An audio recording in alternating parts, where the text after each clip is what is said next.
सैनिक महाराष्ट्र लाईव्ह आयोजित वर्धापन 16व बहुजन फेस्टिवल या कार्यक्रमाचे उद्घाटक 89व्या मराठी साहित्य संमेलनाचे अध्यक्ष व राज्यातील ज्येष्ठ साहित्यिक विचारवंत व आमचे मार्गदर्शक प्राध्यापक प्राचार्य डॉक्टर श्रीपालजी सबनीस सर यांचं मी स्वागताध्यक्ष या नात्याने आपण या कार्यक्रमास उपस्थित राहिला त्याबद्दल या चॅनेलच्या वतीने स्वागत करतो। तसेच या प्रसंगी नगरसेवक जितेंद्रजी ननावरे, त्याचप्रमाणे माननीय महेंद्र भारती सर, महात्मा फुले महाविद्यालयाचे प्राध्यापक डॉक्टर पांडुरंग भोसले, त्याचप्रमाणे आयोजक यशवंतराव गायकवाड व त्यांच्या बहुजन सैनिक महाराष्ट्राच्या संपादिका अनिता बिराजदार मॅडम व त्यांचे सर्व सहकारी यांनी हा अतिशय स्तुत्य असा उपक्रम हे राबवत आहे।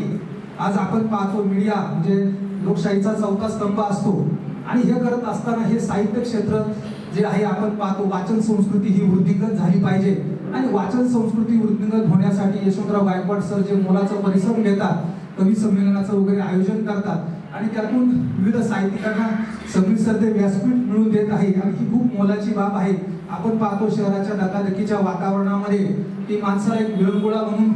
साहित्य चळवळीची गरज आहे, कारण आपण पाहतो मोबाईल युगामुळे इंटरनेट युगामुळे वाचन संस्कृती लोप पावत चाललेली आहे आणि ती वाचन संस्कृती वृद्धिंगत होण्यासाठी त्यांचं जे कार्य ते जोमाने चालू आहे आणि आम्ही त्याच पद्धतीने आज सबनीस सर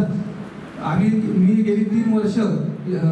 पद्मश्री नामदेवराव ढसाळ स्मृती साहित्य संमेलनाचं आम्ही आयोजन करतो आणि त्या माध्यमातून आम्हाला सबनीस सरांचं नेहमी मार्गदर्शन लाभतं आणि आज सबनीस सर या ठिकाणी आपणाला मार्गदर्शन नव्हे तर एक प्रेरणा देण्यासाठी आलेले आहेत। त्यातून अनेक नवनवीन साहित्यिक गायकवाड सर निश्चितच घडतील आणि स्वागताध्यक्ष या नात्याने मी जास्त वेळ न घेता या कार्यक्रमाला शुभेच्छा देतो, कारण आपल्या सर्वांना सबनीस सरांचे विचार ऐकायचे आहेत आणि त्यामुळे मी माझे हे जे 2 शब्द मी थांबवतो। धन्यवाद।